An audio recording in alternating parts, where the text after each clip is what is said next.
Здравствуйте, меня зовут Любовь. Рада всем, кто зашел на мой канал. Сегодня буду шить чехол на кухонный стул. На эти стулья после переделки я уже шила чехлы, но они были самые простые, и ткань взяла неудачную. На шторах она чувствует себя замечательно, а на стульях уже пришла в негодность. Чехол будет непростой, в нем сделаю карман. В него можно будет положить поролон или сшить мягкую вставку для сидения. Чехол выполнен в технике пэтчворк, смотрится современно, а благодаря тому, что я добавила мелкие детали, чехол смотрится дорого. Кому понравился мой чехол, оставайтесь со мной, будем шить вместе. Если вы на моем канале впервые, не забудьте подписаться и нажать на колокольчик, чтобы получать уведомления о новых видео. Подобрала более практичные ткани, это образцы мебельных тканей.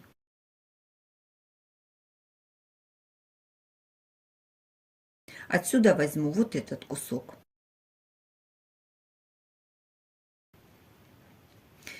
Еще раз порола брюки. Ткань здесь проверена временем. Качество хорошее, не кошлатится и не мнется. Изнаночная сторона мне нравится больше, поэтому поменяю их местами. Нашла шерстяную пряжу черного цвета. Она мне тоже пригодится. Размер сидения моих стульев 32 на 32 сантиметра.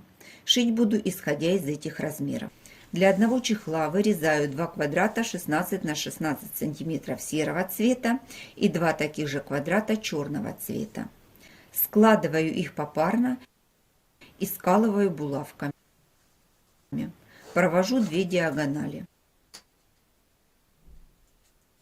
Прокладываю строчки по обе стороны от линии на ширину 5 мм. Строчки проложила и теперь дополнительно делю квадрат на 4 части. Разрезаю по всем линиям. Из одной заготовки получится 8 квадратов двух цветов.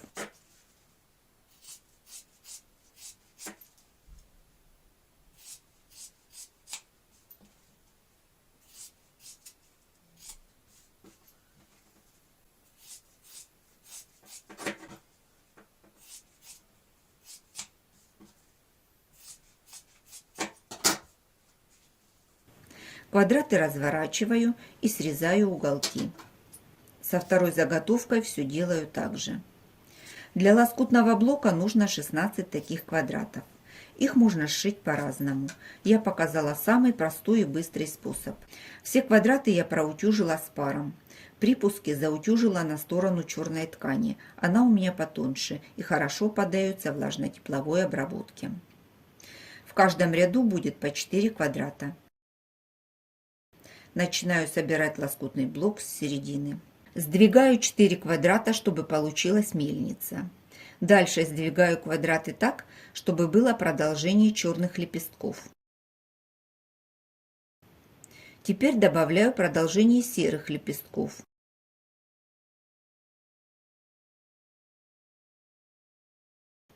В заключение добавляю уголки так, чтобы цвета рядом не совпадали, а оттеняли друг друга.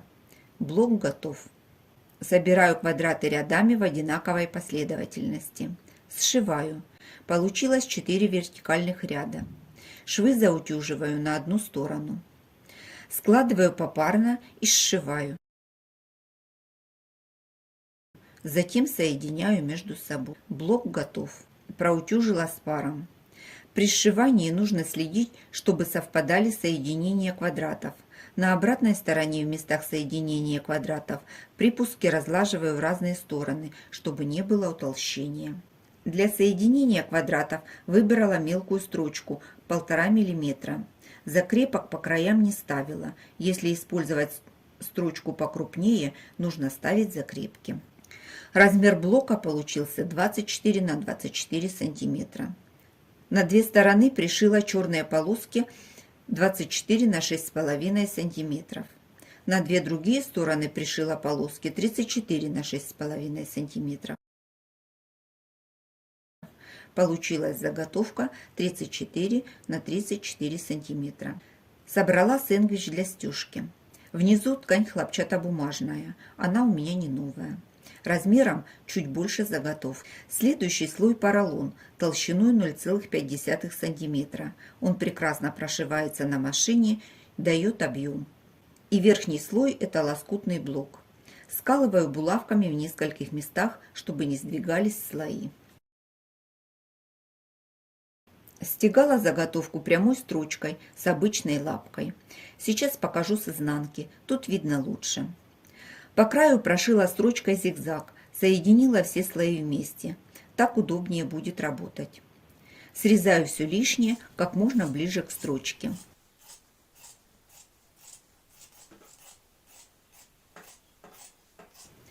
Пока отложу в сторону. Сегодня буду не только шить, немножко придется поработать крючком для вязания. Я не нашла тесьмы подходящего цвета для отделки и решила связать ее из шерстяных ниток. Вязать нужно плотно и равномерно. Получился у меня вязаный шнурок. Я его проутюжила с паром. Он стал плотнее, более плоский и стабильный. Шнура понадобится много, решила сразу сделать с запасом. Вязать, конечно, не обязательно. Можно взять тесьму или шнурки для обуви. Можно использовать бельевой шнур нужного цвета. Чтобы сделать тесьму для отделки, мне понадобится малярный скотч. Он у меня широкий. Я его разрежу пополам и соединю в ленту длиной 1,5 метра. И теперь наклеиваю шнур на скотч в форме зигзага. Это поможет пришить шнур равномерно и быстро. Для боковой части вырезала полоски из основной ткани и подкладочной. Ширина у них одинаковая 5 см, а длина 1,5 метра. Подготовленный шнур помещаю между полосками лицом к основной ткани. Прокладываю строчку. Снимаю малярный скотч.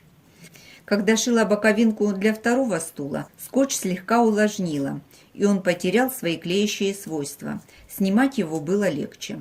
Пришлось отклеивать не от всей поверхности основной ткани, а только петельки. Игла пробила скотч, и отрывался он легко. С другой стороны все снялось еще проще. Измерила длину всех сторон. Это 136 см плюс 1,5 см на шов. Отрезала нужный размер и сшила в кольцо.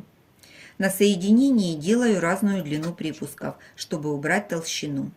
Разворачиваю припуск в разные стороны, складываю и по краям прокладываю отделочную строчку. Строчку использовала длиной 4 мм. Так смотрится симпатичнее. Этой же строчкой дополнительно закрепила шнур. Боковую часть разделила на 4 равные части и поставила метки. На заготовке у меня посередине проходит шов. Совмещаю метки и скалываю булавками. Иду на машину и прокладываю строчку.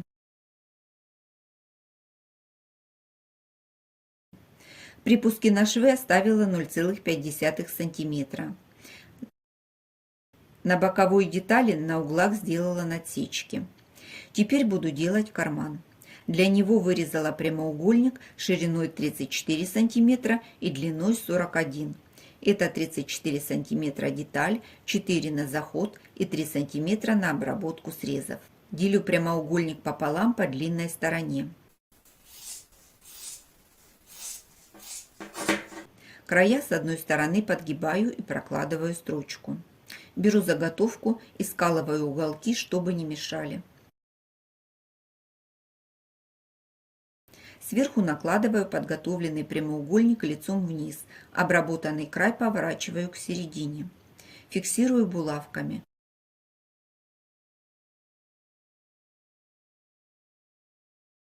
С другой стороны накрываю вторым прямоугольником, совмещаю углы и скалываю.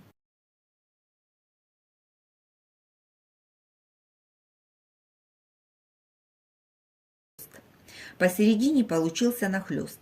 Выравниваю и скалываю булавками. Прокладываю строчку по всему периметру. Строчку проложила с припуском 0,5 см. Делать это лучше с этой стороны. Так удобнее шить шов в шов. Высекаю уголки и выворачиваю на лицевую сторону. Делать это нужно аккуратно, не забывайте о булавках.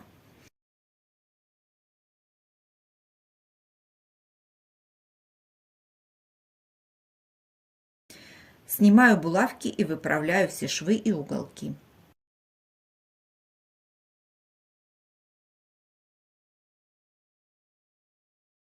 Проутюжила чехол с паром. Он принял нужную форму. Смотрите, какая красота получилась. Все швы закрыты, все аккуратно. Вход в карман можно и не делать, если он вам не нужен. Пришейте целую деталь. С одной стороны оставьте отверстие для выворачивания. Теперь на боковины пришью лейбочки с двух сторон. Лейбочки пришиты. Еще решила добавить шнуровку. С каждой стороны вставила по 2 люверса и продела в них шнур. Такие небольшие дополнения придают изделию стиль, и смотрится оно благодаря таким мелочам дороже. Рекомендую и вам добавить что-то подобное. Чехол готов. Шить его было совсем несложно, а результат радует. За счет поролона он уже мягкий, но можно вставить в карман дополнительный квадрат из поролона. Если поролон имеет значительную толщину, нужно сделать прибавку при пошиве. В итоге шик, блеск и красота.